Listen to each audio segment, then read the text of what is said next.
All right, we're rolling, Jack. Welcome to the second episode of the Preserving Freedom podcast. We've made it to the mountaintop. I'm looking over here. I got a crowd here. Jack has a fan base here. So if I look over there, that's the reason I'm looking. But I say I made it to the mountaintop. We got our first one done. It worked out amazing. Thankfully, I have amazing guests here. Have another one today that truly make this whole thing just absolutely amazing. It is my pleasure and honor to introduce World War II veteran Eugene Jack Kraszewski. Got it. Had an unbelievable opportunity in Normandy meeting him and his guardian, his daughter Ruth. And the amazing thing about Jack's story is not only his service during World War II, but when you turn 100 years old, it's almost as if you were reborn. The things that you have done since you've been 100 years old has been absolutely amazing, and we will get to that. So, born April 15th, which I have tax day. What a day to be alive. Right? A day to be reminded of your birthday. Yeah. April 15th, he will be turning 101 years old. Grew up in Pulaski, Wisconsin, 7 siblings on a farm. What is life like, Jack, in Pulaski with 7 siblings growing up on a farm? It was great. I enjoyed every day of my life. What kind of farm were you on? A dairy farm. Dairy farm? Yes. So I assume you had cattle, you had cows. We had cows and hogs and chickens and geese and you name it, rabbits. What did you name it, we had it. Yeah. Did you have any favorites of those animals that kind of became, did you have any names for them at all? No. No names? No, we didn't have any names. No. We tried that for a while, but it didn't work. It didn't work? All right. Of your 7 siblings, who was your favorite? I can't imagine having 7 siblings. That's a busy household. All right. Well, and we all get on each other's nerves. Did you have a favorite sibling? I think my youngest brother, because we were about the same age. I mean, the same build. I was in Runt when I was growing up. Okay. And then when I had a few operations, then I started to grow, and then I could. But when we boxed or whatever he did, he always won. After I got a little better, then we were pretty even. Yeah. And we did so many things together with some of our friends. Okay. But how about one of those siblings that just got on your nerves every time? I don't think anyone did. No? No. Oh, all right, very good. There's a story on how you got the nickname Jack. You didn't always have the nickname Jack. I believe it was elementary or middle school. Elementary. You told your teacher about, how did you get the name Jack? When I got to school, the teacher asked me what my name was, and I said Jackie Coogan. Because at that time, there was Jack Armstrong, Jackie Coogan on the radio, there was. And somebody heard it, and they said it again. And at last, it stayed. It stuck there. It stuck. It stuck. Very good. I kind of like it better than Eugene. You do you, right? Yeah. Yep, you do you. We'll stick with Jack. And it makes it easier than trying to remember your last name. Just me, because it takes me a little bit to remember that. So at 14, you had your first job driving trucks to spray orchards, making 25 cents an hour. Was this on the family farm that you were spraying orchards? Yes, in the neighborhood. How do you know that? I had some help. Yeah, that was my first job. I drove the machine, and my buddy Carl McGilvery did the spraying, and we'd spray, I think, 4 times a year. Okay. And what's the size? What's kind of the acreage, or what are you spraying? We're spraying apple trees. Okay. Yep. All fruit trees. Okay. Yeah. Do you know how much land you had, or how much spraying? I don't know. I think we had 18 orchards that we took care of. Okay. Does this take a day? Does it take a week? How long does it take you to do that? It took 2 days to do the whole 18. Okay. And if our truck ran. Yeah. A lot of time it broke down. And who was fixing the truck? Oh, we had a guy that was an electrician, but he fixed our truck. And yeah. Good. And we get stuck a lot. We'd go out in the spring of the year and go in these orchards, and we'd get stuck, and then the farmer had to bring his horses and pull us out. Okay. But making 25 cents an hour, I'm curious. I remember when I was younger, I was saving up for a Sega Genesis. Yeah. It's kind of the step up from the Nintendo back then. Was there anything that you wanted, that you were saving up for, that maybe your friend had, like, I gotta get this? I'm just curious if you had something like that. Not really. Well, you had to pay for your own bicycles. My dad didn't buy it. He said, if you save your money, he says, and get one. Well, bikes were cheap then, too. Yeah. Well, you're making 25 cents an hour, too, Yeah. Different times. So did you end up buying your own bike then? Oh, yeah. Then I didn't have it till after we'd done spraying. We'd get done at night. I had to walk home. That was about 3 miles to walk home. Okay. And we started out in the morning, and I had to walk there. All right. So, but every place you went, we walked. Good till exercise. Yeah. Then at 16, you worked at Larson Canning Company. Yes. Harvesting peas, spinach, and sweet corn. Yeah. By hand. By hand. What's that process harvesting in 1940 look like? Explain the job you had to do. Well, for doing spinach, we had forks, and you had a knife on them at an angle, and we'd go along the row and cut up a bunch and throw it in the truck. And we did that. That was the first job. And then we'd keep moving, whatever crop was right. Then we went to peas and corn. Peas, you pitched them on a wagon. They hauled them to the vinery and threshed them. And then the corn, sweet corn, we all picked that all by hand and throw it on a truck. There was 6 of us, or 7. 3 on each side and 1 guy in the middle. And he'd pick the row in the middle after the truck went by. And we did that for a long time. You're working sun up to sundown, I assume? Oh, yeah. Yeah? Yeah. I don't remember what I was getting there, maybe 35 cents an hour then, but that was good Hey, money. step up from 25 cents. Oh, yeah. That's a bigger, better bike for you. Oh, yeah. While doing chores, you heard on a battery-operated radio that Pearl Harbor was bombed. Yes. Did you remember any initial thoughts when you're listening to that operated radio, or that battery power operated radio? Any initial thoughts of what was going on at that time? No, I didn't have any thoughts of me going or anything like that. And I can still remember President Roosevelt saying, this has been done, this day will live in infamy. I remember his speech. And yeah, but I never thought that in a year or so, I'd be in war too. Mm-hmm. But you mentioned you didn't really understand the significance of the attack on Pearl Harbor at that time, at that moment, but realized it more when your friends began enlisting. Yeah. Did you have any ambition at that time to enlist, to join the war efforts? Not really. No. You were needed back at home on the farm. I was on the farm, and then I worked in a cheese factory. I made cheese.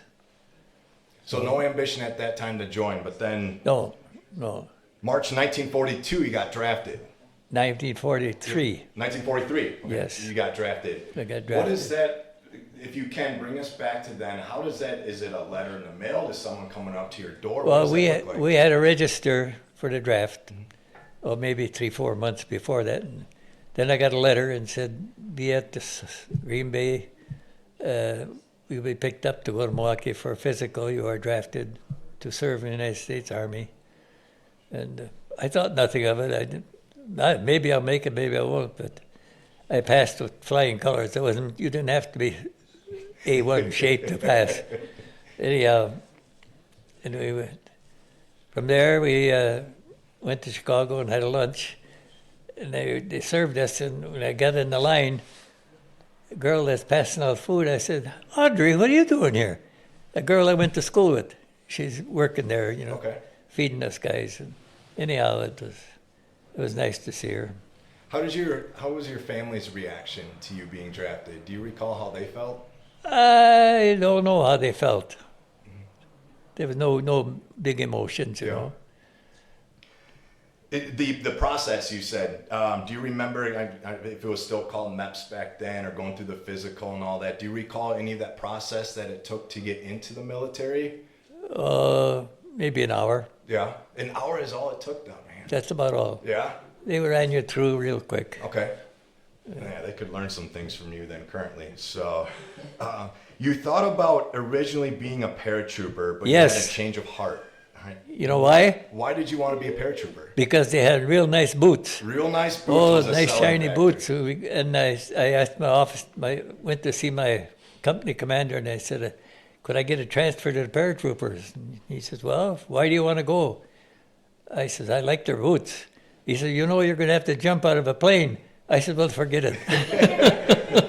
So that was the factor that you said, Yeah, forget yeah. those shiny boots. Yeah. Yes.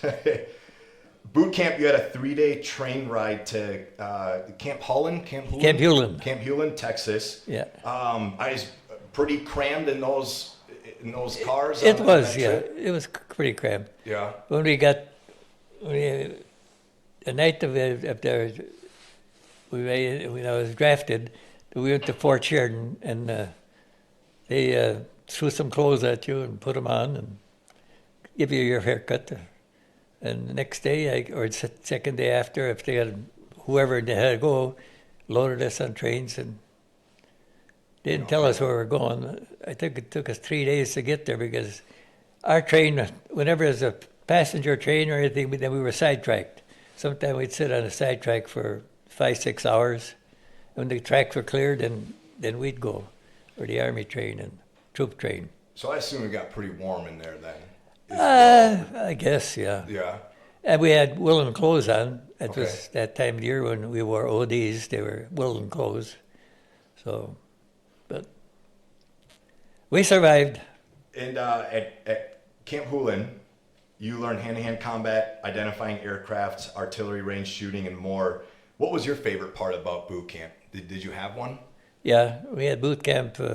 We had to study planes, what our planes looked like as they're coming at you, or sideways, and the many enemy planes, and that we had that every day, an hour of that, and every day movies about venereal diseases. Oh, gee. Every day, you know.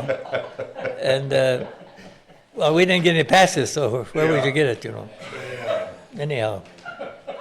No passes to make sure that you were watching the videos, right? Man. Your battalion had, I believe, 8mm and 8 quad 50s to practice with. Did you have a favorite? 40 millimeter and quad 50s. I had the quad 50 I liked better. Quad 50. Yeah, the 40 millimeters seemed to be a little slow in moving, you know. Okay. It's a bigger gun.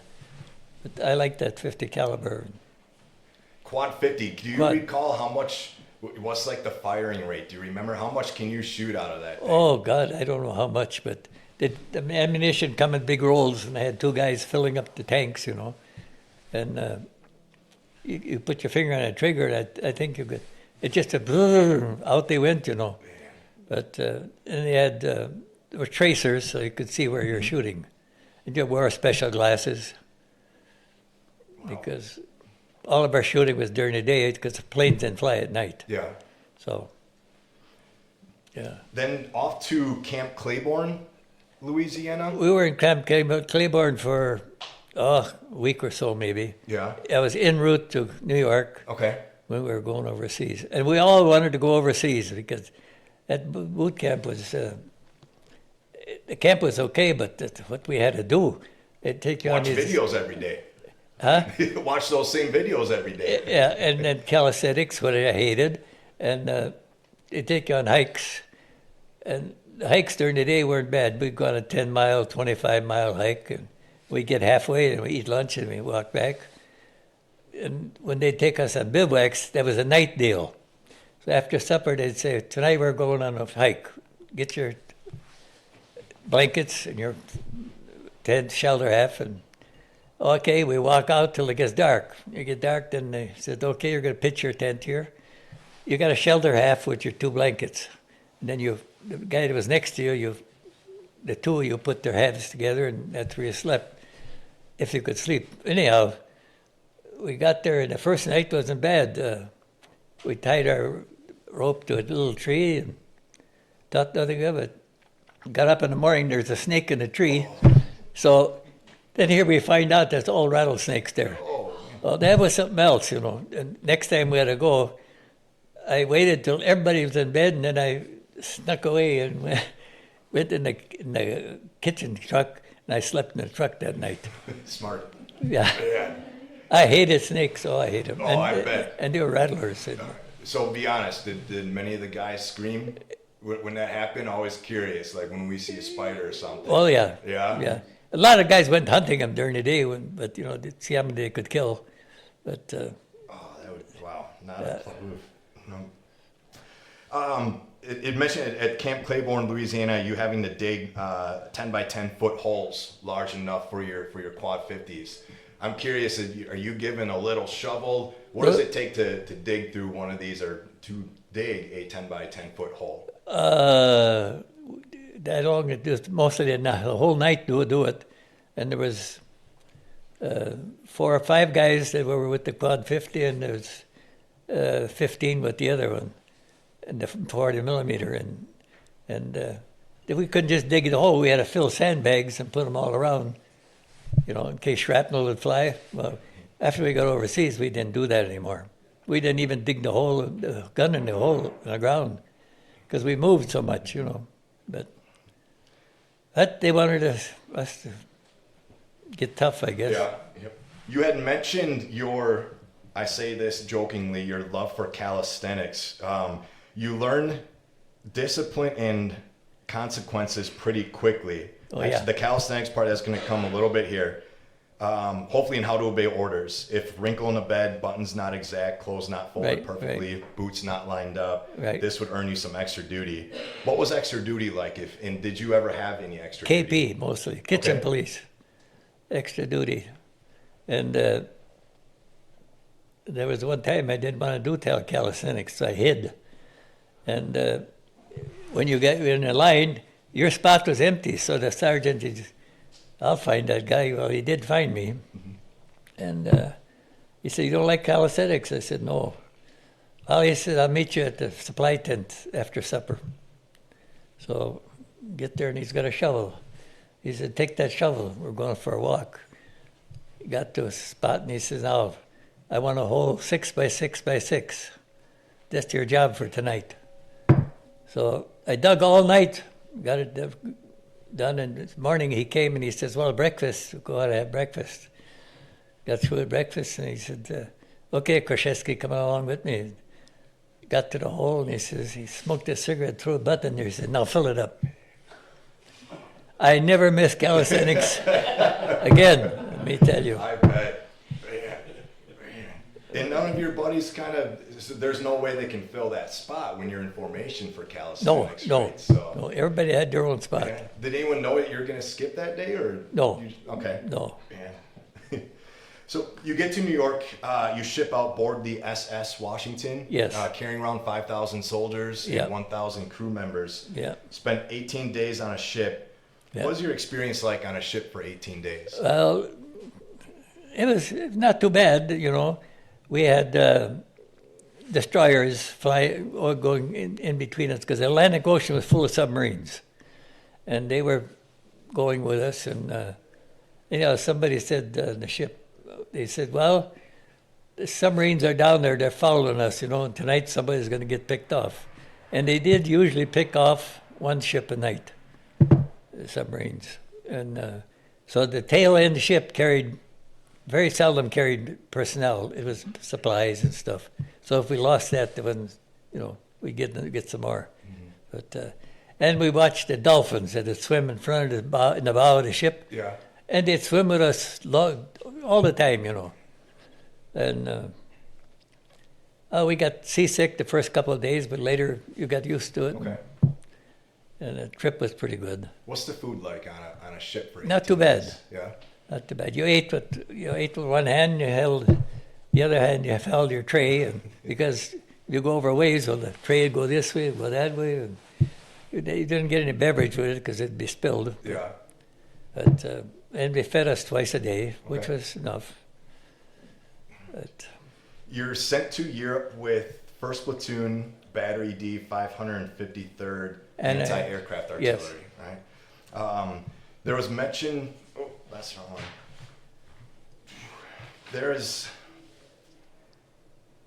That one's going to be next here. You had to march with all your gear and equipment through snow that was up to your waist. Yep. Right. Not waist, up to our knees. Up to your knees. Yeah. All right. Which waist knees, I would assume, because you're carrying everything, right? Right. So what is it that you're carrying? All our clothes and our rifle. That you carried wherever you went. Slept with it, everything. And steel helmet, gas mask, ammunition, Yeah. Were there ever any times that there was soldiers that just couldn't make it anymore with that travel? Some of them were, yeah. Yeah. So they'd pick them up and ride them in a they called a meat wagon. And whoever couldn't make it, to get a ride. And the next day they'd have to go, but only a fraction of the route. And some of them just couldn't make it, I felt sorry for them. Yeah. But you're on your way up to the front lines and would pass others coming back, and someone yelled, if you recall this, "Hey, Jack." yeah, Who was this that yelled that? that was the Carl McGarry, the guy that sprayed trees with me.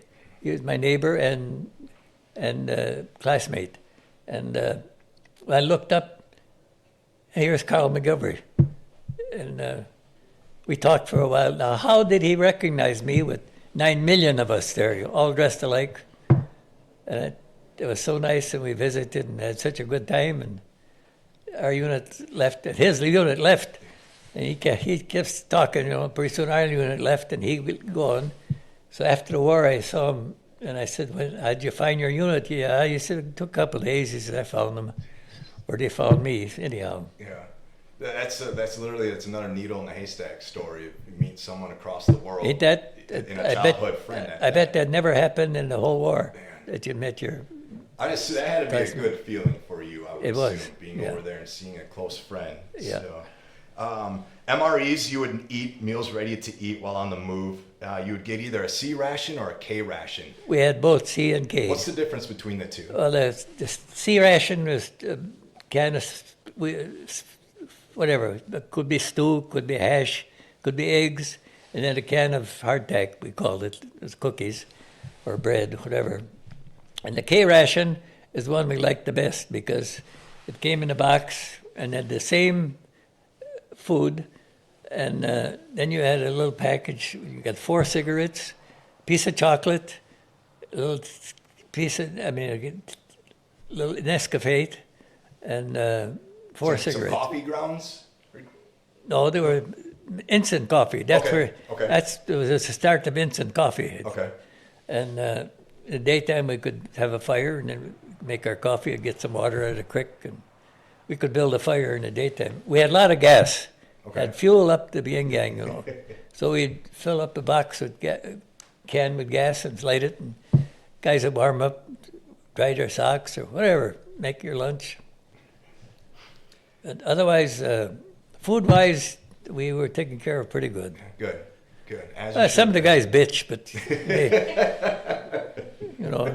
but they got hungry and then they ate it. You ate what you had to, Yeah. what you had. So, you saw combat in the Battle of Hurtgen Forest, a series of battles from 19 September to 16 December of 1944 on the Western Front, the longest battle on German ground during World War II.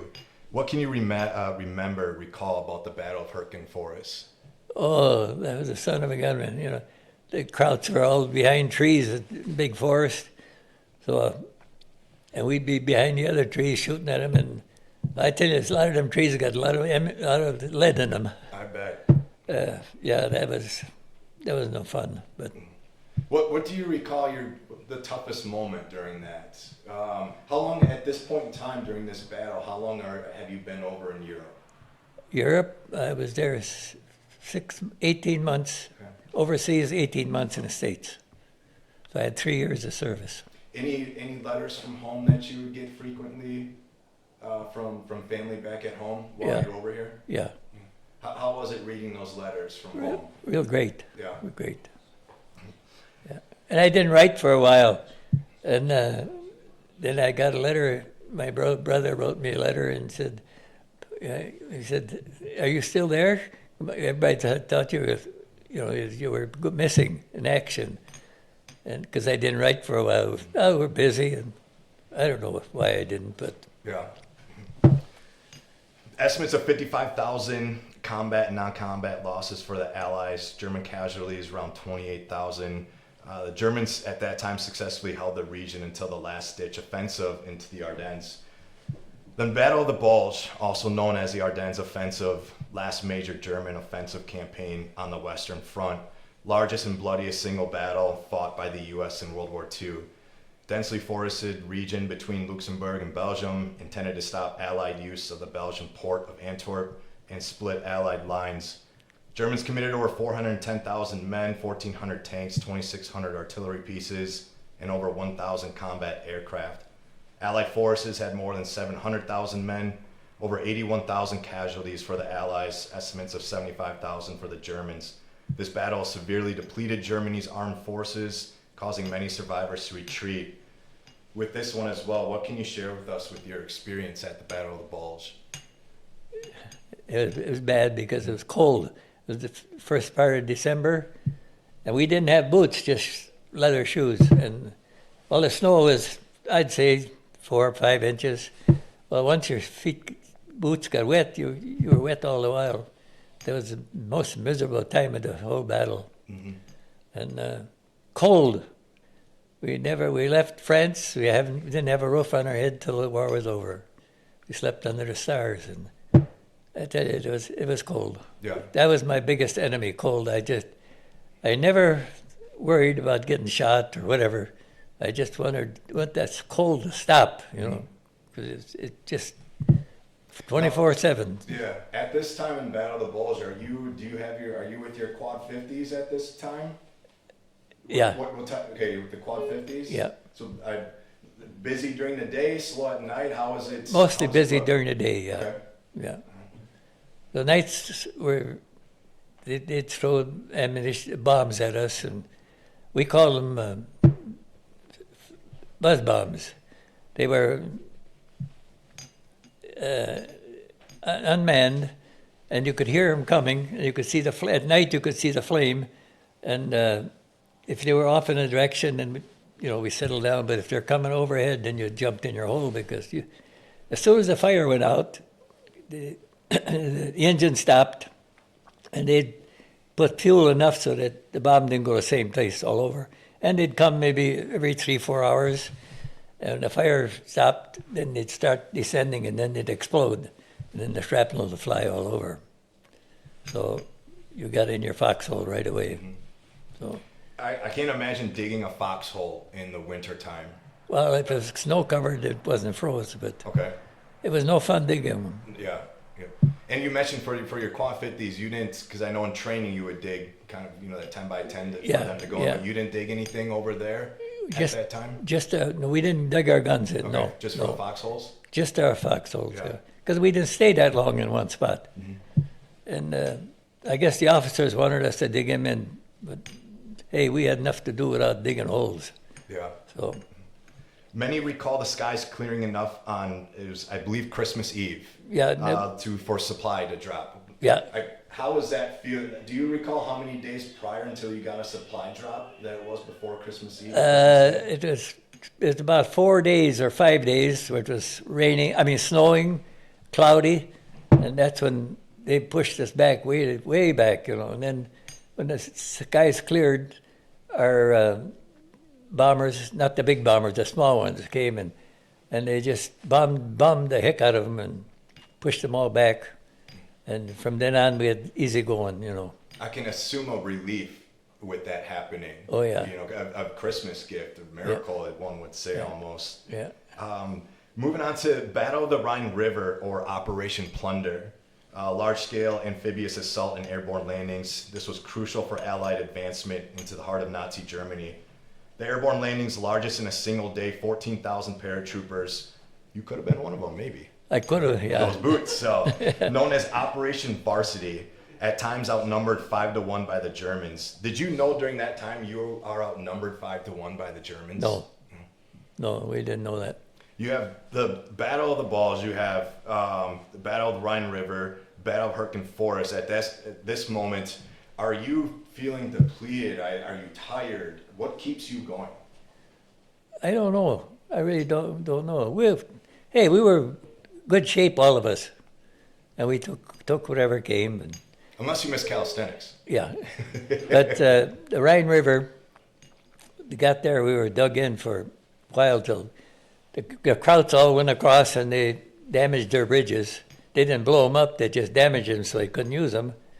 So after Krauts are all across, well, then everything was at a standstill for a while. And pretty soon one night, you hear the roar, and the planes come over, and that sky was black with planes, bombers, for maybe 45 minutes. And then the British came right behind them. They were night bombers. And they bombed, I don't know how, somebody told me they carried a ton of bombs, each plane. And anyhow, after getting away from the story, after the war was over, I was at EAA, and I met a guy. I was on a stage with a guy that was a bombardier on a B-24. And I said, where'd you drive your mission? Where are your missions going? He told me, and I said, oh, you were in the Rhine River. I said, I was right down there. I said, I could have waved at you, you know. He said, so I said, all the planes there, I says, how many planes were there? He said, well, in our wing, we had 640. And that was only one wing. That was all night. You could read a newspaper all night long with the bombs, you know, as much as they bombed. So then we couldn't get across. We had no way of getting across. And this Army Corps of Engineers came and they built pontoon bridges. I don't know how long it took. Yeah. Anyhow, we looked at it and we got to the river, and I said, you know, I was on the quad 50. I said, I'm not going across. You know, we had a heavy truck, heavy machine, and nobody said anything. Pretty soon a tank came through and went across the pontoon bridge. I said, well, okay, now we'll go. But yeah, it's amazing how they built these, and the river was swift and wide. How they built that, and I don't know how long it took, but yeah. You spent much of your time in foxholes, as you mentioned, or slit trenches. Slit trench, What is a slit trench? Slit trench is long, so you can lay in it. Okay. Room for you. Just for me. Yeah. Yeah. And, if it could, there was hay stacks or straw stacks around the hay fields, and I'd borrow some of their straw for my slit trench. Make it a little more comfy, if Yeah. you can even say that. But, Yeah. No showering or changing clothes. From fall to spring, you Nothing. really didn't have the necessities to do so. No, we were in Holland. There was a cement factory close by. It was around Thanksgiving, I guess, and we each had a shower, and that was the last time we washed up till the war was over. Never washed up. You never changed clothes because you wore all the clothes you had was so damn cold. Mm-hmm. But So silly question. I assume you never pass up a shower now, then, huh? no. Wow, I can't imagine. You had a trick of keeping one pair of socks in your armpits to try and warm them. Yeah. While marching with your 50 cal. Yeah. How did you learn this trick? I just thought of it through my, because socks wet in the morning, well, they were wet at night, and didn't have anything to put. We slept with our shoes and everything. You didn't take any clothes off. So. You helped liberate a POW camp, barbed wire as high as you could see. Yep. The men in camp would get a beat in a bowl of water. Yep. This was their soup for the day. Yep. In the concentration camps, if men were still alive after they sent them to the shower, after the prisoners took all their clothes off, the SS dropped a canister of gas down, killing all those in the room. Yep. Thrown in a large ditch that other prisoners had dug. Your unit saw the devastation at Buchenwald concentration camp. Yep. Actually built before the start of World War II, and before the liberation on April 11th, 1945, Buchenwald reached over 112,000 prisoners. Yep. What's, dare I say, your experience with this liberating these POW camps? Well, it was a great experience. We were all glad, and the prisoners were glad too. They were overjoyed. But a lot of prisoners couldn't. They were from all different countries, and I could speak a little Polish. I ran by the fence and I yelled in Polish, and anybody could understand Polish. And the guy came up to me, and then he'd tell me about how they had lived there, and the poor guys, they were all rags and skinny, poor guys. You start the journey to head back home after liberation, piling all the equipment into one big pile, planes, rifles, helmets, everything on the ship. What's done with all this equipment? I think they threw it overboard. Just threw it over.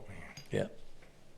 We were told that they weren't taking it home. Why not take it home? They could, salvage it, but it's threw it overboard. You're in, if I'm pronouncing it, Rimbach, hoping to re-enlist, and you get the job of driving the chaplain around. Yeah. I assume there are some perks with this job. Yeah. All right. What's the job driving a chaplain around? Well, whenever he needed it during the day, I'd take him wherever he had to go, which wasn't too often. And then he said, "Now the Jeep is yours the rest of the day." I stayed in a room, in a house with him. And he says, "I don't need you till tomorrow morning." He said, "Jeep is yours, whatever you want to do." But hey, in a strange country, night, so where am I going to go? But during the day, I could ride around and see a little bit of country. Any place you remember that you stopped and saw that just, I don't know, is any place that you remember when you had that spare time, that free time with the chaplain's Jeep? Not really, no. I just Yeah. wish we'd had cameras and stuff to take pictures, but nobody had one. But I wanted to re-up, and I asked the chaplain, I says, "I'm going to re-up." He says, "You ain't going to have this job." So then I decided to come home. Yeah. You're heading back home on a new ship that was built pretty quickly. Yeah. But you had to turn around and wait for another ship. So what happened to that first one? I don't know. We pulled back into shore and switched ships. They said the engine blew out, but I don't know. Yeah. But coming home, it was a Victory ship, and it was pretty small. And we were coming home in January, and that's when the storms are the worst on the Atlantic. So that was a awful hard ride home. I bet. Oh, God. That ship now would go up in the air, and then it'd drop down, and you'd think it'd break in half. And the decks would be all full of water, and it was... And you were down in a hole most of the time, and Yeah. and the floors are pretty greasy. The guys would get pretty seasick on that. Good thing we didn't have to clean up. The crew cleaned up. But I had bottom bunk, and we had 3 bunks high. Yeah. I stepped one question ahead here. You took your friends out drinking one night in France. Yeah. Did you get caught? No, we came home. Everybody brought a bottle home, and we kept celebrating all night long. I was a corporal at the time, and the sergeant didn't want to go. He just didn't want to go, and they asked me if I could be acting sergeant and take these. There were 7 or 8 of us, and they were all like their booze, So we drank all night in the town. We all brought a bottle back and made build fires, and we partied all night. And the daylight, somebody come in and says, "Corporal Kraszewski, officer wants to see you. Captain wants to see you." I got up, staggered in the tent, and Corporal Kraszewski reporting. "Private Kraszewski." He busted me then. So I lost my stripes. Corporal, and Yeah. was it worth it? I think so. Yeah. The guys had a good time. Oh, good. That's what matters. You And mentioned, what was that? You get $2 or $4 a month more. And a corporal, I had no power to have anybody do anything. I just had 4 guys when we get to a new place, and I had 4 guys, number 6, 7, 8, and 9. And we'd put our outriggers out, and I'd say, "Now lower your jacks to the floor." Then it was my job to level the gun, and make sure it was level. And number 8, up a turn, and we're all numbered. That's the only power I had. But I got $2 a month, I guess, more for it. So. okay. Now, there's a mention of Calvados. Calvados. Yeah. And you have a story. Yeah. Can you share this story? Well, we're going through France, and we were there, I don't know how long, but anyhow, the people in France they were so glad to see us, and anyhow, they made soup for us, vegetable soup, and I never ate soup as good as it was. And anyhow, the next couple of days, we were leaving, and the ladies brought out little bottles of Calvados, and I was on the Quad 50, and I had 2 ammunition tenders and the truck driver. Well, before we got to where we were supposed to set up, the whole 3 of us were laying on the floor. And that little bottle, the 3 of us got drunk on it. Of course, we were not used to drinking, but anyhow. Well, I got you. I don't know. I had to ask. I got you a bottle. I think it might be a bigger one. So if you end up on the floor, have your daughter take a picture and make sure you share it. Yeah. All right. But got a bottle for you. Yeah. I hope that you enjoy it. If you want a different kind, please let me know. Yeah. All right. So you can take that home with you. Absolutely. Okay. So we're heading back home. You recalled you're in New York. You recall not seeing the Statue of Liberty the first time when you left. Right. But you saw it coming Saw back it coming home. back. What's going through your mind at this time that you're kind of yeah, back in the free world? You had tears in your eyes. And they said, you kissed the ground when you get back. We did. Yeah, I bet. I can't imagine the It was feeling. great. So as I mentioned, your story is phenomenal in itself, and what you have done since is truly remarkable. And I hope you share secrets on how you do it. When you got home from war, though, you walked into the house and I believe yelled, "Anybody home?" Yeah, Who was the first one to respond? my dad. Your dad. Yeah. We never locked our doors. We lived in the country.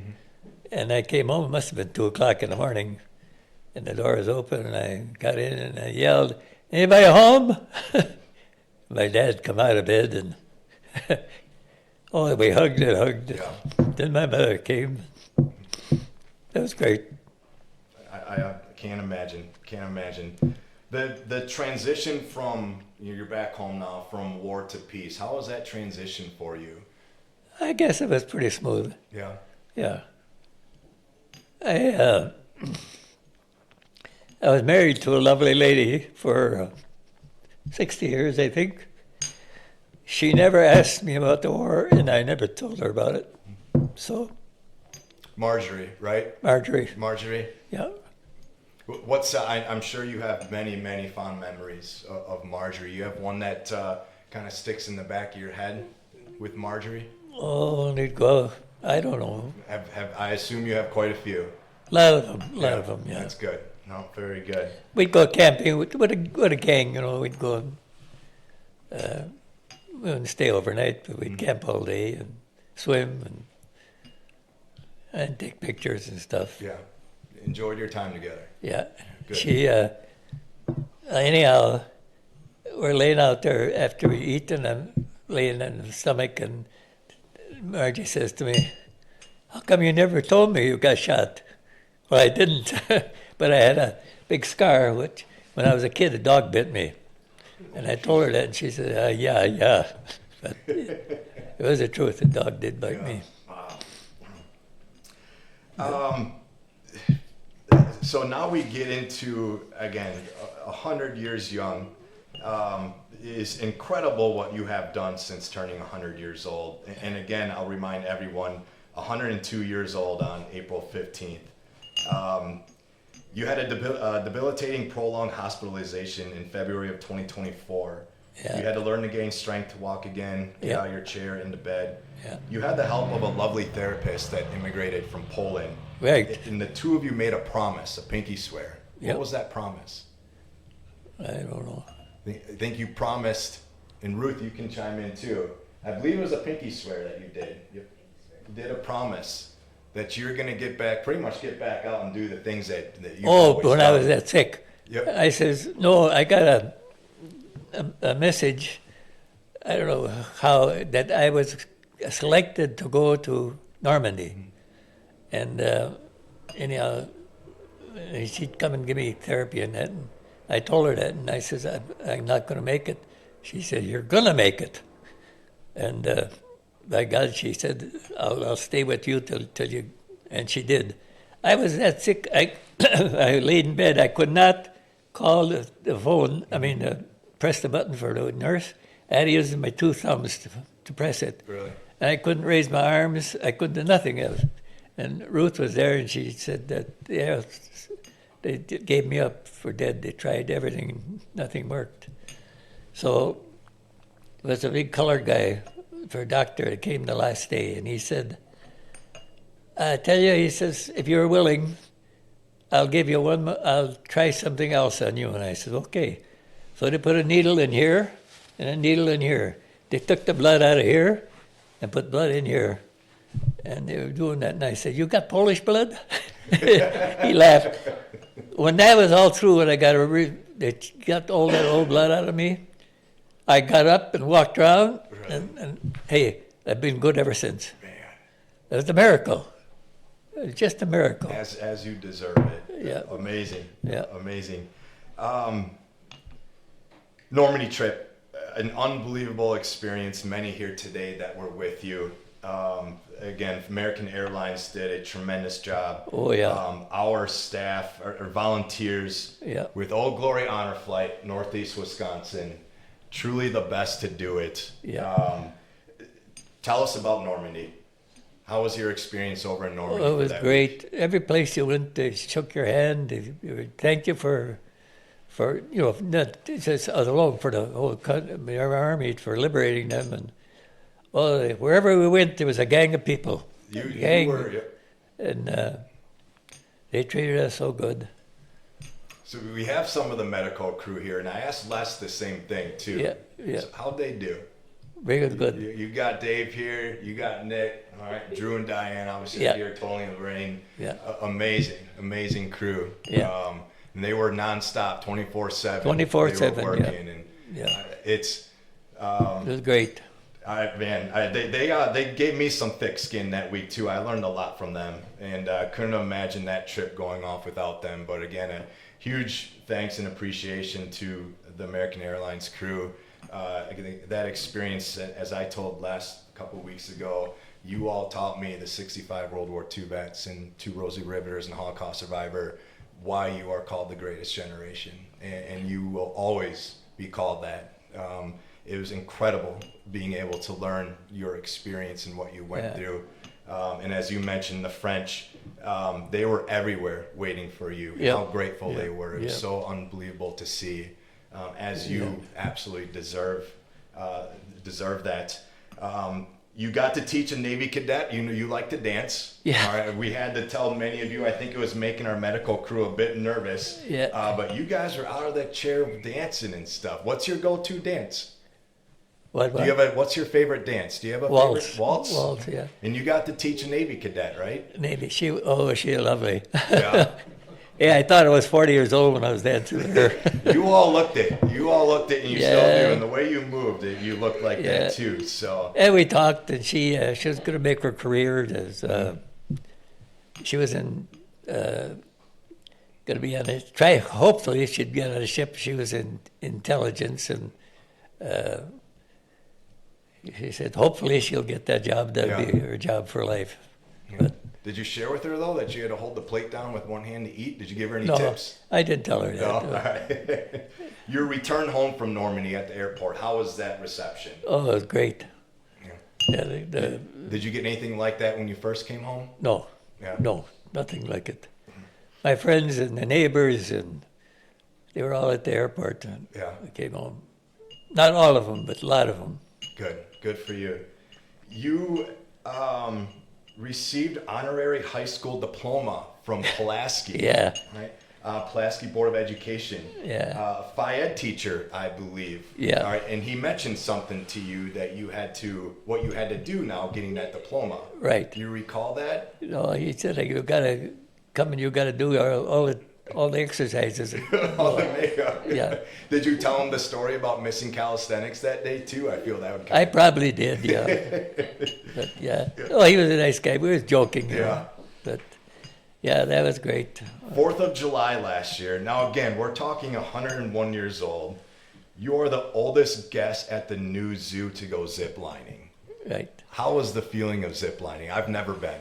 It was hard going up there. That's Okay. 100 steps to walk up. Oh, man. And after you got on, and they said, I looked down there, and here I'm sitting on a little tree. I decided to get up on 2 steps, sit down, and wait till they got everything hooked up. And I looked down, and I says, "Holy God!" I hung on to whatever there was, and you don't worry. He says, "You won't fall." So they hooked me up, and he said, "Are you ready to go?" I said, "Let her go." And going down was great. Oh, I liked it. Yeah. But they said we'd do it again. Well, if I got a ride up there, maybe I would. But that's a job, you know. Oh, I bet. I bet. But a good feeling though, zip lining, huh? Oh, yeah, I Yeah. liked it. Yeah, we saw videos and pictures. Yeah. Then we go to Bay Beach. You're the oldest guest ever get in and out of a go-kart. I'm 43 and I can't do it. Yeah. How do you do it, Jack? I don't know. They tried to put me in, and they got me in, and after it was all over, they were running around. All these girls are getting ahead of me, because I always drive slow, anyhow. So after it was all over, they were going to pull me out. 2 of them or 3 of them got a hold of me. They couldn't get me up, and I said, "Ruth." She came by herself. She picked me up, but she knows how to do it. Yeah. But Yeah. yeah, so it was quite an experience. And we went on some of the rides, Yeah. You had an airplane flight over northern Wisconsin and Michigan. Yeah. And I believe you got to fly solo for I got to fly solo for about an hour. Yeah. How did that feel, taking the Oh, controls? it was great. We were up there almost 4 hours. Oh, wow. We were all over. We went all over. And anyhow, he said, "Well, I'm going to go home." So I turned the plane.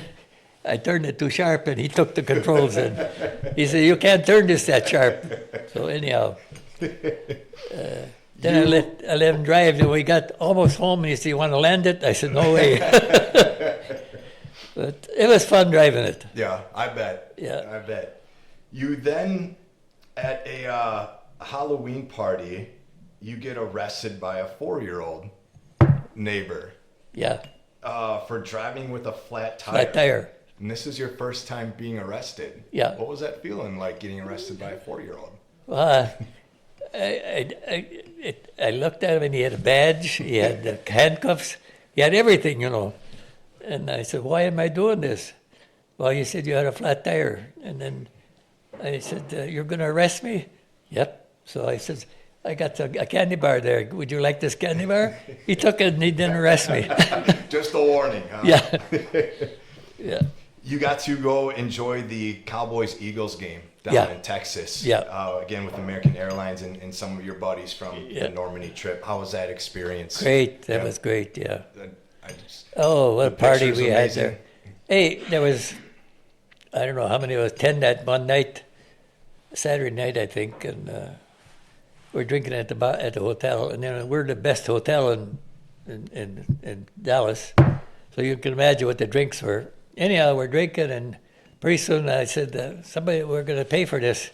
And somebody came by, and we were all dressed alike, we had I guess we had this on. I don't remember. Anyhow, they said, "Where are you guys from, or what do you do?" And so we're all veterans, here for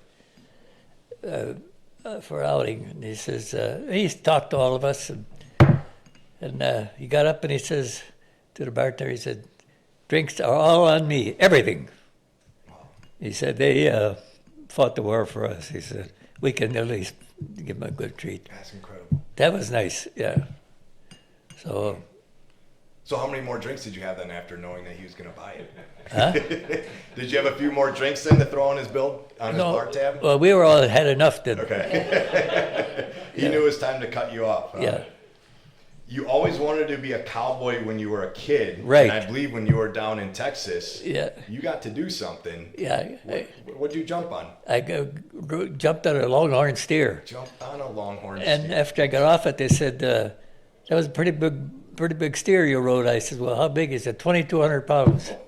And he had horns on him like this, And but he was docile. Yeah.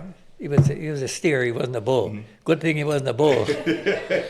No hesitation, though, to jump on that, huh? No. Man. You change your own tire on your tractor, plow snow during snowstorm. Again, over 101 years old. You tried your first shot of tequila at a birthday party. Oh yeah. What's that experience like? Well, I was going to sip it, and I said, "I don't like this." And the lady that talked me into it, she said, "You got to drink it all at once. It hurts only once." And I said, "Well, then why drink it if you don't enjoy it?" But yeah, if you ever tried it, it ain't worth it. Mm-hmm. I'll take your word. And I know recently you got to climb in and hold one of your quad 50s, I believe at Oshkosh at the museum there. Yeah. Something you haven't done since the war 80 years Right. ago. How did that bring you back in time a little Oh bit? yeah. Yeah. That was a pet her. She was my baby when we got in the war. The officer said, "She's your baby." if you lose her, you're going to pay for it. So anyhow, Took care of it. I stayed with her day and night. Yeah. Yeah. So, last question I always like to ask our veterans: if you could send a message to our armed forces today, whether it's a message, words of wisdom, again to our service members today, what would you want to tell them? I don't know, but I think I'd tell them, if you get a chance, serve at least 2 years in service. I said it. I went in as a boy, I came out a man. And that's true. They teach you discipline, they teach you respect, they teach you camaraderie, they teach you everything. Yeah, it's great. Thank you for that. You received a lot of attention recently, but doesn't think that you deserve it. It's an honor. I don't deserve all the credit. Whenever I go to get my hand shaken, because I have a hat that I wear that is a World War II hat, they all thank me for my service. I say that, and I want to remind you of a quote that you always mention that Ruth shared with me. The guy sweeping the floor is just as important as the CEO of the company. Without them both, it doesn't exist. Right. You deserve the credit, Jack. Well, thank you. And I hope that you realize that, you. it's been 80 years. I'm going to assume you realize that in Normandy. Yeah. What you did then mattered then. What you did then matters today. And we are forever grateful for your service, for your sacrifices, your drive, your grit. Again, this guy just got done shooting a 50 cal, and we'll have video of that on here as well. But don't ever forget that your service matters, all right? And you deserve everyone come up to you and thank you for what you did. And again, we will never forget that. We are so appreciative. And thank you again for teaching me why you guys and gals, the Rosie Rivers during that World War II, why you are called the greatest generation, will never be forgotten. And I thank you truly from the bottom of my heart for sharing your story here on Preserving Freedom. I thank you very much.